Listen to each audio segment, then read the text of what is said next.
Like a shark in a shrimp tank. Big fish, small pond in the shrimp tank. When it's sink or swim, only option is to win. In the murky water, not a thought of giving in. I've been feeling like a shark in a shrimp tank. Big fish, small pond in the shrimp tank. When it's sink or swim, only option is to win. In the murky water, not a thought of giving in. Welcome to the shrimp tank. Want to put it all together. This is big things. Doing big things. Chasing big dreams. Yeah, it's all real. This life's all that it seems. All the chicks scream. All the dudes yell.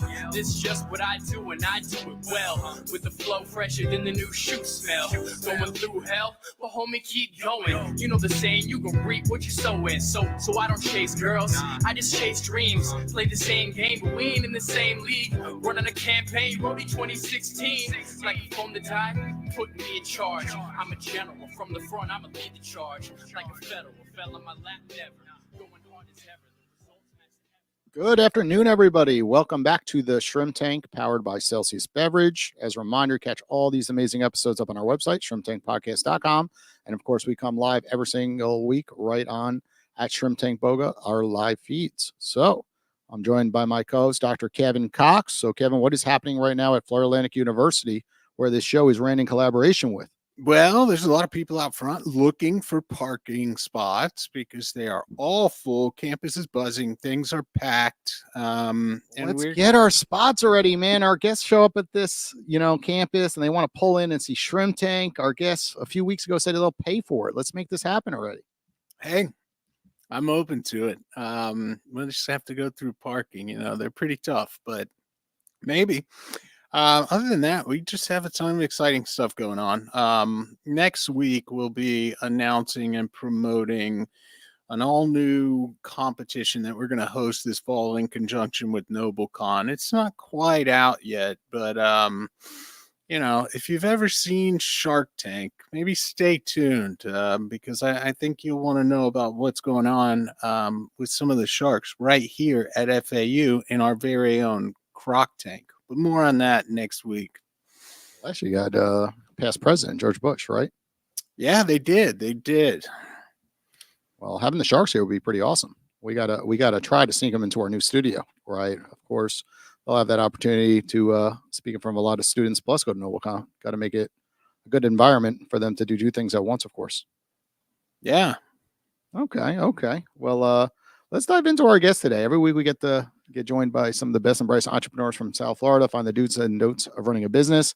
Today, we're joined by Robert Deck. He is the founder of Engage Partners, as well as the founder of a new software called Click2AI, right? Helping a lot of professionals like myself really utilize LinkedIn to its greatest potential, right? AI is so popular today. And often, we're still sending messages one by one. We're still hitting the follow button one by one. And there's just so many tools out there, and it's hard to navigate. So I'm excited to have Robert really join us, really explain the different technologies he's leveraging for himself, but also helping other businesses as well. So, Robert, welcome to the show. How's everything going today? It's going. It's a good day. Happy to be here. Happy to see you. Yes. Good to see you 2 again. weeks in a row, right? I know.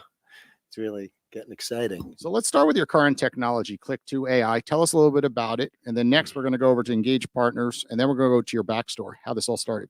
Okay, so basically Click2AI is a productivity communication engagement tool.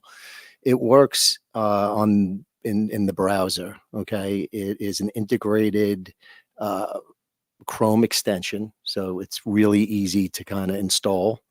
And what it does is it allows people to kind of communicate over social media platforms really easily, okay? It's, content is king these days, right? It's like you got to be out there, you got to be showing people what you're doing, right? You can't just sit back and have a blank LinkedIn page or Facebook page or Twitter for that matter. I'm really excited for this. Yeah. Kevin took out his notebook and he started to leave notes. He was waiting for an episode like this to really go on full motion onto LinkedIn. He kind of does a post once every quarter. So maybe we'll start doing posts once a week after this episode. Right. You can use the tool. You'll love it. It's amazing. We actually just put in a bunch of cool features I can talk about. And if I really start rambling a lot, just let me know. Sure. So just give us like 60 seconds. You meet someone. What does the tool do? Okay. You meet somebody. So basically what it will do It is, in a nutshell, Grammarly on steroids. It will come up with the idea. So you click a button in the browser, okay, and it will read the context of somebody else's post and respond appropriately. Within that, we have a bunch of settings on the back end that you set up.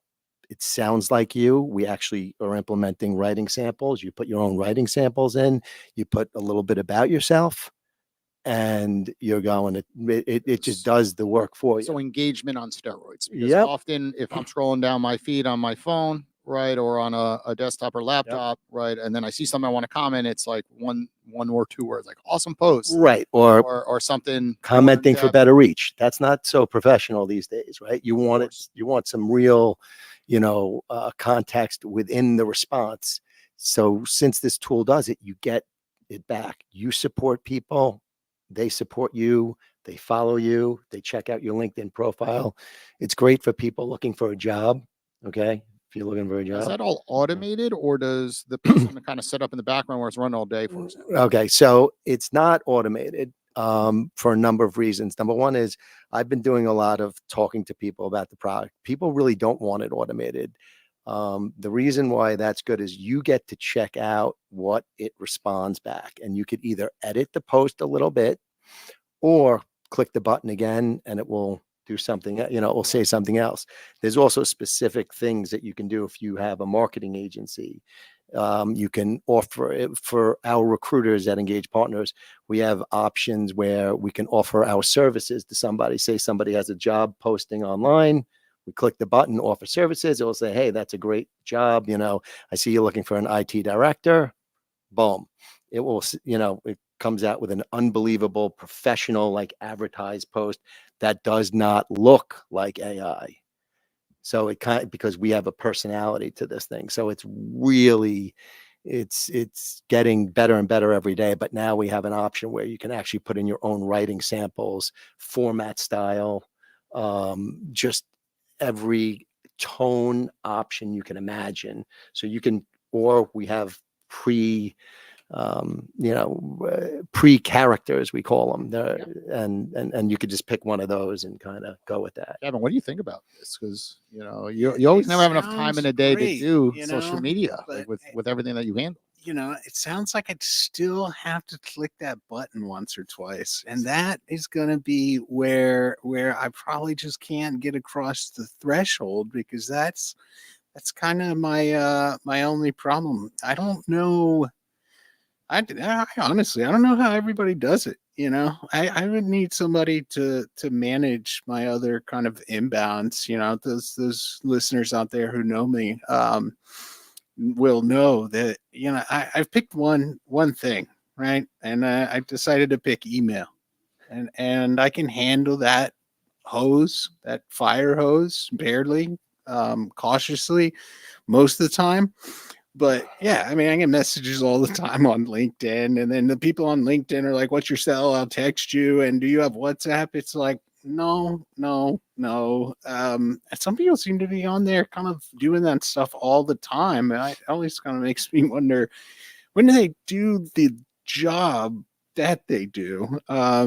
And so I really, the job's a lot. So I stay pretty Well, to focused be on fair, a lot of people are sales folks, and 80% of their time is marketing to find the jobs, right? Think about real estate professionals. 80% of their time is really outbound looking for opportunities, no different than financial service professionals. And when we look at what Robert's saying, is it's not for every occupation. Like yours, like you're not trying to get engagement. You actually have the opposite. You have the ability to post and get a lot of reactions, and you're likely just going to really want the tool for responding. Does it respond to messages as well? Well, Like, it can, yeah. So basically, for that side of things, making the message side easier. Right. So from your perspective, right, you wouldn't have to spend more than 10 minutes a day, and it would be like you're spending all day on it. Because you're just clicking a button, you move on to the next post. What I tell people to do is kind of like follow the people that they want to follow, click the bell on the right-hand side, which will alert of their profile, which will alert you, come up in your feed, those people that you want to kind of get in front of. And then you come in the morning and you click away, just confirm it says something that you like, right? And you're done in 10 minutes, where it would take you, 4 hours to do that. Right. And then you have no time Yeah. to do your job. Yeah. Yeah. See, I could really get behind that. And funny enough, just this week with some of the, evolving market down here in the news, there are a few people I do want to get in front of in the near future. So maybe it's now when I dive right in. So tell us about the business, though. I imagine it's SaaS, software as a service, sold Yep. as a recurring revenue subscription. Tell us about pricing and Okay. how that stuff all works as a business. This is the Shrimp Right. Tank, where we talk business. Right. So it's for a job seeker, we charge $10 a month. And we give basically a free month and a half, and we feel that's enough to kind of even get yourself some interviews and jobs from it. From a business perspective, it's $40 a month, so it's really affordable for small to medium sized businesses. I just put it in front of a couple of bigger companies, and they really love the idea, and they're going to do some customizations to it. So that's extra, but What separates, the two though? Like, I'm an individual on LinkedIn, but then I also have a business on LinkedIn, but I'm really using it as an individual. So I'm trying to understand, because most Right. most LinkedIn is individual. Right? Yeah. No one's messing as much with the company pages, right? They're all out there, but when you look at it, it's like me in the DMs. It's me in the engagement side of things, hitting like and commenting, for example. So how do you decipher that? Right. So from the job seeker perspective, you don't have the options that you would if you're a marketing person. For example, we have options where they can put in an affiliate code, or they can promote their brand, promote their business, which those options aren't in for job seekers, right? They're just kind of more, generalized. And then obviously for business owners, there's different options. I actually have one specialized for recruiters, because I'm a recruiter. So we have one. Yeah. So let's tie this all together, Yeah. because I'm looking at Click to AI for everyone under the sun that uses LinkedIn. Right. That Yep. it just Or this, basically by the way, it works on Facebook and Twitter. Oh, it does. Yeah. Oh, Oh, yeah. I was not aware of that. And I have plans to put it into some other different, places. We can basically, the company Click2.ai, Yep. we're a AI consulting firm. We could put any task that you want really in a button in a browser. Why not Instagram? You say Facebook. I can do it in Instagram when somebody pays me. And the reason why I haven't done it, it's not that it's hard for us to do. It's that the context in Instagram is video and pictures. So the cost to read that context, and sometimes it doesn't do a great job, and it depends upon the context, right? Okay. Some people set it up, when these brand people set it up, where they'll do a picture, they have a description, right?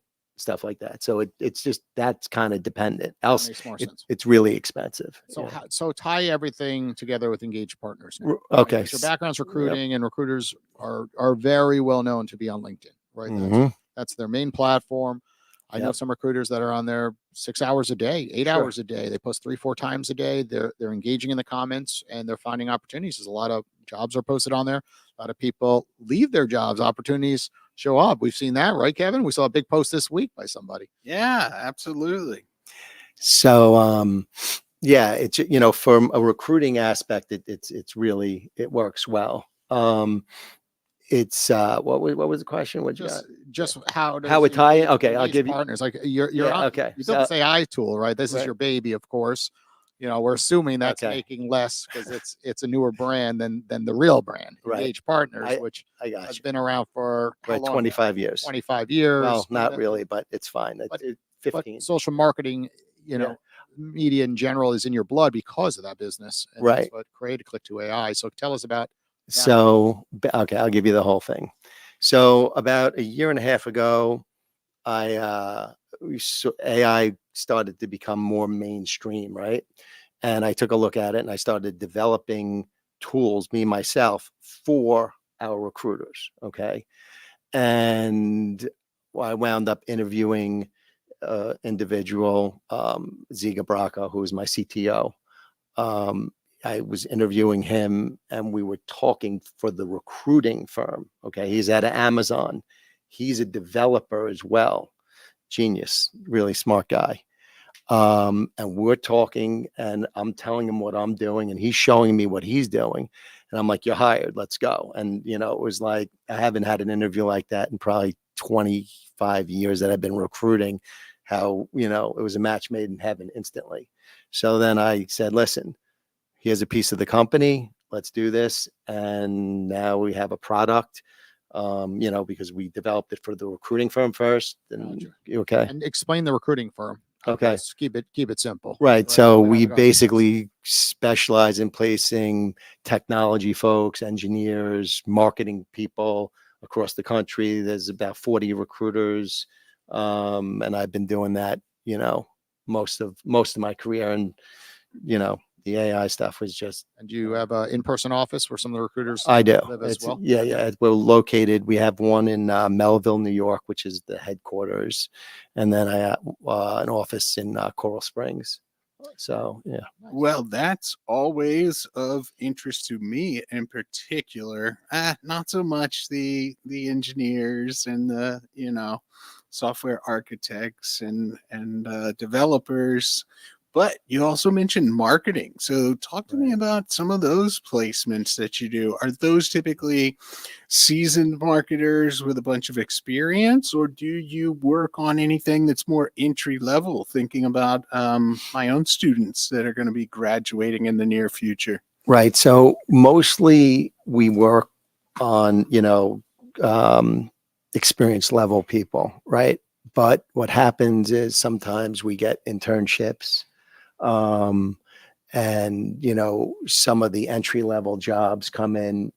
Usually we, you know, my company, we do not charge a fee to the company, right? So they're more inclined to take those people. But if they're clients of ours and they're like, listen, do you have any, you know, someone that's just coming out of school or something like that, we'll just kind of pass along a resume, and it's less of a headhunting kind of scenario, right? Yeah. So, but yeah, we can definitely help some people. We actually had an internship with Click2 this go around. We had a bunch of marketing people from all different schools across the country. They did a great job. We had them do projects. I actually hired a teacher, and we did an 8-week program for them.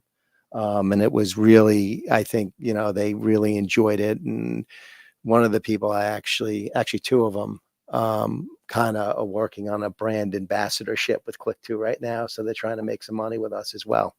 Well, if any of those marketing internship opportunities come up in the future, you know right where to go. Yep, I've got a couple of great people. That goes for any other listeners who might need some part-time marketing interns. I've got a couple great students that have returned from their summer travels and need jobs yesterday. So they are ready to work. Reach out to me if anybody has that. Absolutely. Yeah. Last segment of this portion of the show, I just want to jump into is just your backstory, right? Were you from New York, Right. you know, and then you moved here recently? You mentioned Melville, you mentioned Coral Springs. Yeah. So How you got going in business overall? Right. So I grew up in Long Island, New York, and went to school in Maryland, graduated college, lived in Hoboken for a year, and then went off to LA. Lived in LA for about 15 years.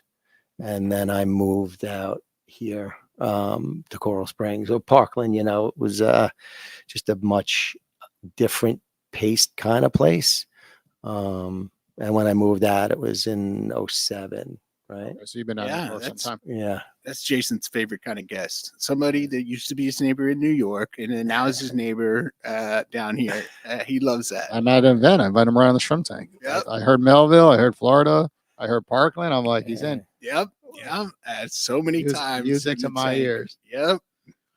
Well, Rob, we're going to take a quick commercial break to hear from one of our sponsors. When we get back, we're going to jump to our What's Hot segment of the show. Join the fastest growing community of professionals on the internet with OWL. Access new networks and otherwise unreachable professional contacts through the one-on-one call feature on the app. Scroll through the list of available professionals and join them for a quick call to build rich connections, expand invaluable relationships, and to broaden your professional landscape without needing lofty referrals. OWL. We bring vetted pros to your doorstep 24/7 on demand. Join our community I might by have to signing start up doing at the interview. owl.com today. Hey everybody, welcome back to the Shrimp Tank. That was the Owl App commercial, and you could call Robert right after the show on the Owl App because he's already on it and he's taking a bunch of calls. And of course, he has a lot of opportunities on his desk. So if you're looking for a job, give him a ring. If you're looking to collaborate with some of his brands, give him a ring. If you're looking for knowledge or advice, give him a ring. It's that easy. Okay, so Robert, on this segment of the show, it's called What's Hot. We're going to jump into a topic, dive into why you believe it's hot for your business. So let's talk about the hottest jobs right now. Right. You see a lot of data. You know, if you were graduating college right now, right, and let's just say you went to the College of Business, for example, what would be some of the hottest jobs in finance? And then we'll go over to technology, for example. Right. Everything's related technology. Yeah. You know, if you had to ask me in general, right, nursing is healthcare, right? I would, if someone's looking for something to do, I would definitely jump into the healthcare game because you'll never have an issue finding a job. The other technology space, obviously, AI is really hot. Technology in general, not so hot, right? Certain specific niches, accounting, tax accounting, finance, those are pretty, desirable right now, right? Accounting jobs, really tax jobs, I would say. The next generation doesn't want to do it. Right. It's a cubicle position. Yeah. And a lot of times they're like, I don't want to be behind a cubicle, just crunching numbers all day. And I think it's under 5% are joining the accounting field, financial service field right now when they're in their 20s. And it's a major issue, right? It's a big everyone problem. said AI was going to all of a sudden take a lot of those jobs, and they really aren't, right? You still need an accountant, for the most part.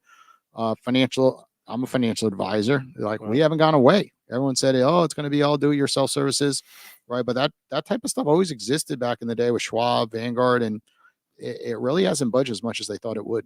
Right. I think what's going to happen is, as this AI thing takes over more and more jobs, you always want somebody, especially like a financial advisor. And right now, there's a certain group of people that just, they're not going to adopt AI. So I don't think it's going to be like everyone's losing their jobs and, oh my God. What about, Kevin's profession over here, just a professor, right? We're in a major university, right. They always said like, hey, eventually like that stuff's up on YouTube, right? Like Kevin could record a video and then people could watch the video where he doesn't have to go to class every single day saying the same thing that the video is saying. But we really haven't seen a shift, right? College costs have skyrocketed. Most colleges are keep seeing like 7 to 9% inflation rates, on their tuition costs, and teachers, seem to be pretty safe so far. Right. I think that there's, look, it's like anything else. There's a lot of people out there, right? There's a lot of, students. And so you always gonna need somebody to kind of go through it. Right. But the tools in education that are going to come out are certainly going to be superior. I mean, they're going to be unbelievable, and they're going to be at people's fingertips 24/7 and all that kind of stuff. And I think AI is also going to go into that educational field and pick out the kinds or what type of person you are, right? And then it's going to know how to teach you, which is amazing, right? Because certain people learn in different ways. I know I started to do a project with AI with autism. And that community. And I think they're really, there's going to be a lot of development in that arena as well, which is great because, I think a lot of people are going to have more opportunity to do a lot of different things than they just couldn't do before. Yeah, absolutely. It's funny. This is the first year that Florida Atlantic has mandated an AI policy for all syllabi, right? You have to have an AI statement, and you get 3 options, and it is no AI whatsoever in this class. I imagine that's probably for like undergraduate, like writing courses, where it's fundamentally like, hey, you should still be able to maybe write, at least for now. Who knows? And then there's kind of like a middle of the road, like, well, you can use it for some things cautiously, timidly. And then there's the last selection, which I, of course, applied to all my classes, which is AI encouraged. not only is it all right, but you probably are need to or are at a minimum encouraged to use it. And that's how I do my classes across the board. I'm often surprised how many students haven't used any of it or interacted with any of it. It's typically about 65% that are like, nah, or, I ask some questions. I don't get it, but People get stuck in their ways. It's a good point because yeah, people don't like change, right? If you look at like when BlackBerry versus iPhone, it took years to get people to get rid of their Blackberries, and eventually, like, oh my God, iPhones are so much better, right, than these BlackBerry devices with a keyboard. We're like, no, but we love the keyboard. So even flip phones, right? It takes time to adapt this new technology, and people fight it. Think about it, like social media. Like everyone was on Facebook, and then slowly started see the shift to Instagram, and still to this day, like you see people like, well, I still don't do TikTok, right? And finally, like they're shifting to TikTok, and like, and then they fall in love with it. So I think eventually they will change, but it takes a lot more time. And with AI, it's just a matter of like they wake up one day like, oh my God, my video editing that I'm doing for social, because they're all doing social media posts, they're all trying to go viral. And then one day they're like, oh my God, look at this AI technology that could take an hour video and cut up to 30 videos in 7 minutes, right? And it's quite good, right? Versus manual editing, but people get set in their ways. I meet, producers for podcast, scenarios. And pretty much like I just witnessed as I was interviewing people, like, wow, they're still not using any of the AI. They're doing the old school, editing by hand. And I guess sometimes no one's pushed them to kind of learn the new technology. So one day they're out of a job, right? And then all of a sudden, then they figure it out, right? But I just think that people take their time with change. Yeah, I think that you really need to adopt it. I think what's going to happen is with a lot of these jobs is, look, it's all about productivity, and you have to keep up, because if you don't, it's not going to look good for you in most industries, right? Most industries. But if you're more towards the end of your career, I don't think it's a big deal. let me ask you one more. Given your new company, no commercials here though. You got to pick something else. So, what is hot in terms of content on LinkedIn? So it can't be AI automating content, Right? Yeah. So I think really where, and this is kind of one of the changes that we did, and the reason we did it is like a lot of people, they talk about authentic, right? You want to be authentic. That's the big word. And that's why we changed our product dramatically. We actually have another update coming out where we're going to have, you can put your own style in, and you can actually give it samples. It's coming out like on Tuesday, I think, well, probably Monday, but really, everyone's going to be hanging out for Labor Day. But everyone, like, you want to be real. So now we've made the tool so it can actually sound like you if you know what you sound like. And it's really cool. So it's, you put in a bunch of your, exactly your tones, if you're sarcastic, if you're opinionated, if you write with compound sentences, it really gets real specific if you want it to, right? All right, so let me ask you a follow-up that's related to that, because I was thinking about doing something, as Jason's pointed out, I don't do much on there. But you've seen the data, you've tried a ton of different strategies, you're now helping other people execute strategies. What is your thoughts or experience with like longer form posts? What I was thinking about doing was some of that content. This summer, I finished my second book focused on new venture finance. And consistently, a lot of the entrepreneurs that I'm working with aren't kind of familiar with some of the fundamental, truths about new venture finance. And I was thinking about taking that content, not the long kind of textbook form, but the key points and the summaries. It would be a longer form post and just doing a small portion of that stuff once a week. Call it, New Venture Finance Fridays. What do you think about something like that? Yeah, I mean, I think it's great, but here's how it works. You need the followers in that target audience. So you have to pinpoint, who would be interested in that, right? Because on LinkedIn, there's a lot of different types of people, right? So, in fact, LinkedIn's big push right now is healthcare. They're actually marketing a lot, spending a lot of dollars into that. But you got to find your target audience. How do you find your target audience? You follow them and you comment on their posts, right? So if you give them support, they're going to give you support when you come out, and then they'll start reading your stuff. That's how it is. It's just very rarely do people come up with content or posts that go viral. Does it happen? Yeah, it does. But most people do not have that kind of ability, or do they hit it right on the head? You have to have a following. And if those followers like your stuff, right? And then it pushes out to their network. And that's where you get, a big crowd of people, especially if it's good content. And then you don't have to worry. Now you're not worried about like, oh my God, I got to get the best post, because all these people are going to see it anyway, right? Because LinkedIn's algorithm will push it out to them. But I think there's a certain percentage, I can't remember what it was, but it only pushes your content out to a certain percentage anyway of followers, right? And then it's an algorithm, and if people like it, and it goes further and further. And I think you have to build your authority on there before posting a lot of that stuff. So right now you have some brand authority, but then you only have a percentage of the people following you that care about that type of content. So it's also going to be just posting more regularly, like 3 or 4 other times, right, throughout a week.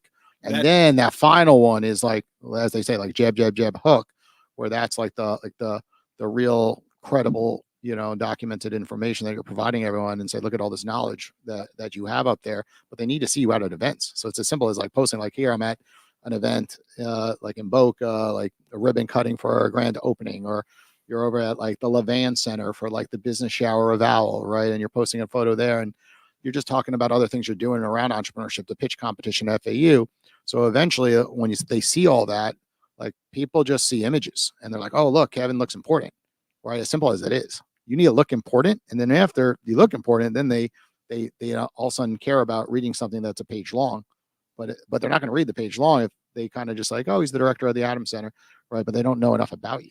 Interesting. So it needs to come together. All right. Well, that confirms it. I'm out on that. I'm not doing all that. And that's why I went to school for an extra half. I got news for you, Kevin. You run a podcast, and with AI, we can now clip you during this show, create a bunch of clips. So now you don't have to do anything. We just got to get an intern for you for like literally an hour a week to do this. And he'll set your Instagram, your LinkedIn, and you'll have 1 million posts because you have so much content from this show going years in reverse, all filmed. Yeah. And literally all the events, so all those extra posts that we just said, like, you don't do any of it. That could be done for $25 a week, right? Literally. So there we go. Now we're talking $25 a week, and then all of a sudden you just focus on the one post, but everything else running in the background, automated. So there we go. And I can use LinkedIn doesn't like automated posts, just so you know. Not a big fan. Only because if you schedule it out, they know it, and they want people on that platform. Of course. So not that it doesn't work, it does. But so good question to piggyback that. Yeah. Is we're talking about marketing for others, but we're not talking about marketing for your own brand, right? You have a startup, and startups are really difficult to get customers. So what is the best marketing ways you're finding, to market this business so it doesn't fail, right? You could have a great AI solution, but guess what? No one's going to your website. No one's hitting, the pay button for $10 a month, right? Maybe they'll do the free trial, but maybe they won't. Like, oh, that takes effort, a free trial, just to give them, their information, email, username, whatever it might be. And often they're just like, they don't even hit the demo button, right? They don't watch a minute video. They don't want to learn. They're like, oh, it's like all the other AI tools out there. There's a million of them. It's a saturated world right now with AI tools. Right. So I just say, like he said earlier, 65% of his students don't even use the thing, right? So, AI in general. So, like, how do you funnel people to actually scale this business so it can survive? Because right now you're a bootstrap business. Yep. You haven't raised capital, and one day, of course, this type of business, you might pour some fuel on there, right? Once you get to a certain level. So what I do now is simple, right? I practice what I preach, which most people don't do. I use the tool. My people use the tool, right? And we market the product that way, and we get responses, right? We're getting out there. I have a company page where we have a lot of followers. They like it because everyone wanted to get in an AI, and we got in at the right time. So it grew real quick, but it did slow down, right? Because it was like when we got in, it was like everyone, and the mother wanted to do something, but that slowed down. But really, where we market it right now, because there's, it's a newer company, is just strictly we use the tool. And we just go out and, I go and I talk about just different things, and it has a marketing module, which you can, like I said, you can put affiliate codes in and it will respond to someone's, post, be like, yeah, they'll be like, if you see those posts, they always talk about AI tools, right? Sure. And I click my button and it says, to respond. All those tools look great, but did you check out click2.ai? Right? It's a great networking tool. You can grow your following quicker, and it works. Nice. It's a good point. Right. You're using your own technology to Yep. benefit. We do the same thing with Owl, right? People download Owl, then we call them, and then we're like, you could be a brand ambassador with our brand or an affiliate with us. And naturally, they're already on the platform, and they see someone like myself calling them or their teammates, and they're like, oh, they're using it for their own business to recruit as well. So same exact point. Yep. Right. But if you're not using your own tool, there's a problem, right? All of a sudden, like you're on your own tool and you're like, oh, how do we market it? And you're like, well, we're running only Facebook ads, right? Or we're just hiring influencers, and like it kind of falls apart. We don't even do any of that. Doesn't make much sense. You could do all those right. things. No, it's great. We actually have obviously have a right. We have a couple of brand ambassadors from the internship program, but that's it really. I have someone, strangely enough, we have a partnership with Boca Chamber. Okay. And I just hired the first salesperson because we're getting to that level where we need, someone to go out there and just sell it. And she's been with them. Great person. She's been with them for 8 years. They love the product immediately. What they told me is the only other partnership they have is with Office Depot, and it's really going to help their members because we're giving them a discount, and that kind of thing. So it's going to work out really well, and it's really good for small to medium-sized businesses that don't have that budget to pay for a social media person. Absolutely. Well, Rob, we're going to take a quick commercial break here from our sponsors. We get back, we're going to jump into Kevin's favorite part of the show called Plead the Fifth. This episode of the Boca Raton Shrimp Tank is brought to you in part by Florida Atlantic's Adams Center for Entrepreneurship. It's that time of year once again where we are offering our well-known and highly regarded complete entrepreneurship training program for the fall. We start in late September, and if you're interested in learning about entrepreneurship, I would encourage you to sign up now. I do expect the program to fill up. Also, in exciting news in terms of the schedule, for the first time ever, for those of you who haven't been able to attend because you didn't want to do it after work or you work at night, for the first time ever, we're offering this program during the lunchtime, right in the middle of the day at noon on Thursday. So Google FAU Adams Center, click on Bootcamp, and I hope to see you there. Hey, everybody. Welcome back to the Shrimp Tank. As a reminder, catch all these amazing episodes up on our website, shrimptankpodcast.com. We put the guest bios up there, some photos of every episode. And of course, you click on their website and connect with them over on their social media pages as well. So, Robert, on this segment show, it is called Plead the Fifth. So, I'm going to ask you a question. If you do not want to answer it, you just say, I plead the fifth, but you can only plead the fifth one time. Okay. If you plead the fifth 2 times, then what happens, of course, is you got to give Kevin something. That's always the deal in the show, which means a free annual pass to Click2AI. Is that a deal? That's a deal. That's a deal, Kevin. We're going to get you this on purpose. So that way he's forced to use this new software that he's really been pushing back, in general about any social media platform. So Robert, we're going to talk about just, the biggest failure so far running this tech brand, right? Often we see non-tech co-founders, right? You're in the recruiting space, and you go over and say, I'm going to hire developers and I'm going to create this brand, and it's, AI driven, and all of a sudden you go down this path, but there's just things you didn't see coming, right? I know that happened to me when running Owl, right? I've thrown at least $100,000 in the garbage by building features that had to be ripped down, right? So looking from the start of this project, what was some of the biggest failures that you've kind of ran into? Right. So I can give you a better failure. You want a really good failure? Sure. All right. I was talking to Stephanie about this before as you were talking. So she wanted to know, I moved here from California And one of the reasons I moved is because when I was in California, I had a controller that stole $1 million from me. Okay. Which was, eye-opening. And it was really, not a great thing because it could have been really, I left the financial part of the business way too open, right? With trust and all that. So I think really when you're running a business, when you're looking at it 1,000 feet up, you should always have controls over something, right? You need back checks, and no matter how small you are or how big you are, because my company was actually bigger than the one I have now. It was about 60 recruiters. But I kind of got, I was younger and I kind of was not thinking in the right way. I mean, I would go to Vegas on a Wednesday night. This was before 9/11, party and come back, and I wasn't paying attention. So anyone who's starting a business, you really got to have controls. Make sure you have backup, other people checking out the finances. How did he steal the money? Right. Yeah, and this was the worst part of the failure, right?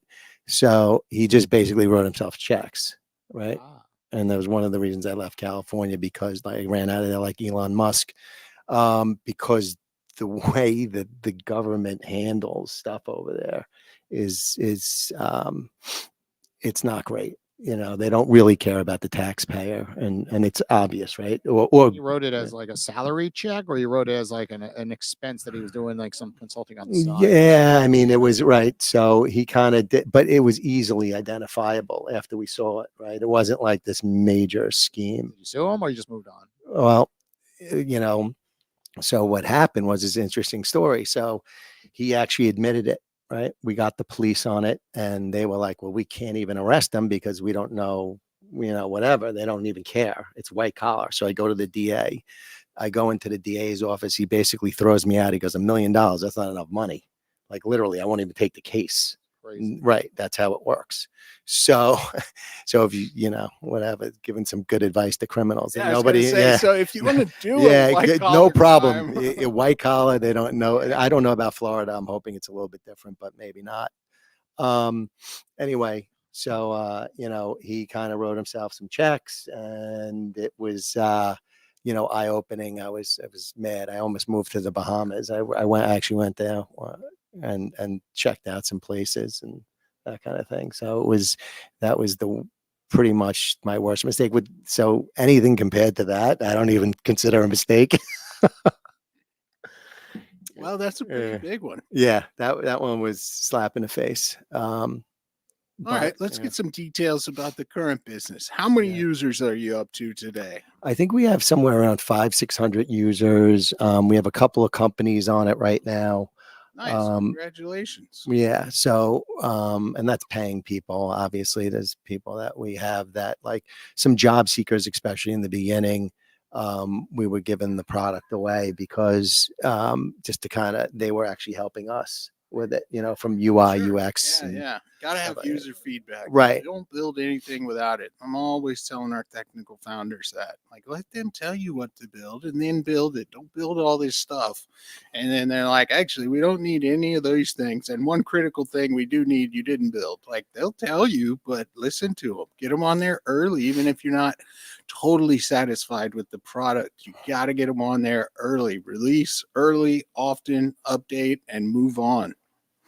100%. Well, going back to just financial issues with Click AI through the beginning, was there ever a check you wrote? Like, again, going back to my story with Owl, like you, again, going into the tech world, right? Did you make any mistakes? I think it's important for other tech founders that are in similar shows. Like, did you? I really had a loss yet, or no? So, everything's been smooth sailing. No. I mean, the loss is on salaries, right? So we pay people to develop it and do some marketing as far as putting together reels and all that kind of stuff. But I run like a really tight ship, so barring that, we really don't have that many expenses, right? So also to run a company, I have the back office already, right? I have all these different things that are in there, so I haven't hit we went in one direction. Okay. We actually went in two directions, but I wouldn't consider them failures. We have a product also called Political Scribe, and it's for politicians, right? It's a social media assistant for politicians, and they didn't love it, or it wasn't successful, which I thought it would be because we're in a campaign election year, because their inability to kind of like AI, like maybe somebody would get mad at them, or whatever it is, but meanwhile, I get automated stuff from political people all the time. But so that was kind of a bad move. How many developers do you have? It just depends when. I have a couple of different, because I'm a staffing agency, so we have different consultants, so different people will work in different parts of the project. But in general, 5 to 10 people. I have 2 main people that are with the project full time. So the 2 The C- full-time in-house, yeah, and yeah, then and the then rest like are outsourced. right, like, Okay. well, they're kind of, well, everyone is in the United States. Okay. I try to employ people in Florida, particularly because I'm one of those people that just want to, make sure that the people around me and could kind of survive, right? Well, when you say outsource, this is an important factor for other business owners that Yeah. are listening. Like Owl, I outsourced it, right? I don't have an Mhm. internal team on W-2 salary, right? I pay an agency, right, to Yeah. build Owl, Mhm. right? So in your situation, are you internal, or I So guess it's different, right? So with me, because I'm a staffing agency, right? And I know these consultants, like part of Click2.ai is AI solutions for small to medium sized businesses, Absolutely. right? So I can, and like I said before, I can go in, it doesn't matter the product, not the product. If you need an AI solution, I could come to you with a team that's worked together, right? And if you have a project that you need, we'll come in. I'll have some subject matter experts and different things, because I know how it works. You need people that are subject matter experts Absolutely. and know AI, Yeah. right? So it's to kind of like see your process where, and we can save you a bunch of money. I mean, one of my plans is if I can't save you 8 hours a day, if you're 8 hours a week, if you're a small business, you don't have to pay me, because that's how confident I am. I mean, that's easy for us. Sure. Especially with, like you said, a lot of people don't adopt technology so quickly, but they're going to have to. They're really going to. All right, so I've got one, because I bet you'll know the answer to this, given your experience in recruiting. Mhm. What is the worst job that you recruit for? And by that, I mean, this may actually be a good customer of yours, but is there one job or one job profile that you just keep having to recruit for? Because every Yeah. time you place somebody, that's what I kind of mean by worse, is that, man, nobody really wants to stay in this job, or maybe there's a couple of them. Right. So that's a really good question. I'm going to answer it a different way, though. So the worst job that I recruit for is, like, we have a division in actually Atlanta that places behavioral therapists, mental health people. Okay. And the reason why I say it's a really bad job is because there's so many jobs like that open in the United States. And because we have such a bad problem with people with mental illness, right? And it's terrible. It's like you can't even imagine. And there's, a ton of those jobs. They're not great paying. I know what these people do. They put their heart and soul into this job, and it's just really, it's my least favorite job to recruit for because of those reasons, right? I mean, I know I'm doing a good thing. We're finding people for these hospitals and these healthcare institutions, but I hate working in that arena because we have such a bad problem. Yeah. And I know it, right? It's like, you're like, wow, right? It's just eye opening. Like, you don't realize it until Well, they need so many people. let's throw somebody under the bus for Yeah. Plead the Fifth. Okay. So there's a lot of big brands in South Florida, right? And people get excited by the brand. I saw this all the time with my wife in New York City, right? They see brands, in the fashion industry, right? Like, I want to work for David Yurman. I want to work for Cartier, right? Whatever it might be, or Louis Vuitton, right? And then all of a sudden you work there. It's not really as hot as you think, right? People do that with MTV, for example. Like, they were known not to pay very well, but you got to put MTV on your resume. It looked pretty darn cool. So name a brand, throw one under the bus, or plead the fifth, that's down here in South Florida that you may or may not recruit to that, recruits people. And then, people absolutely hate the management. They hate the brand. Like once they're internally, because it's a little different than what people think on the inside. And my mother told me if I have nothing nice to say, don't say it at all. So that one, you got the fit. He pled the fifth. He's got one in mind, Kevin. You get him to answer that after the show. All right. Sounds like a plan. Yeah. Oh, we're one away from getting you free software for the year, Kevin. Here's your chance. I'm going to let you do the honors with the last question to get your free package. All right. What's the end goal for the AI software company? Scale it up, sell it, have a massive Right. exit, or just use it to create synergy for the other business, combine them all and wrap them up and sell them and ride off into the sunset on your palatial estate in Bahamas Island? No, I think what I want to do is I really want to become a much bigger AI consulting firm, right? Like really, maybe 30, 40 people, programmers, developers, stuff like that. That's my goal. I think it's going to take me, I don't know, 3 to 5 years. I'll hang out for another 5. I'll be over 60 and maybe then I'll calm down. I don't know. It's just certain people, especially if you're an entrepreneur, if you're doing nothing, you just get in trouble. That's how it works, and I've seen that with a lot of my friends. It is good advice to people who think they're going to get rich and retire. I've seen it many times. A lot of my friends have sold companies for a lot of bread and they wind up getting divorced and drinking and drugs and all that stuff. And then you're like, yeah, I was just talking to a guy the other day. He was like, I sold my company and for the next, 4 months, I was just depressed. So he wants to, maybe kind of do something. Yeah. I was going to say most of the folks I know like that, they claim they want to do that. And most ones I know haven't really had bad outcomes, but they never make it beyond 6 months. Right. It's like, okay, now I'm bored. Do you have any interesting startups? Like I did a bunch of vacations. I did a bunch of leisure activities after being burnt out for a decade. And like, I need something to do. Yeah. 6 months, and that seems to be what happens. Right. That's what I was saying. Maybe after I'm, 60 something, I'll calm down. But right now, I'm so excited about this field and what I'm doing right now. It's just, I wake up 4 in the morning, go to the gym at 5. I'm in by work by like 7:30, and I work until I have to go home. Till my wife says, you got to come home. And I'm like, okay. Yep. It's just fun. It's not work for me, right? It's a good time. This is much different. And I love the people I'm working with. I think they're a great group of people, really, and they're smart and they're teaching me every day. I learn new stuff. And it's amazing, the AI world. It's just what it can do, and the possibilities are just, it's like Willy Wonka, right? Yeah. And the conferences are getting exciting now. Yeah. Right. It's just new territory. So it's Yep. exciting.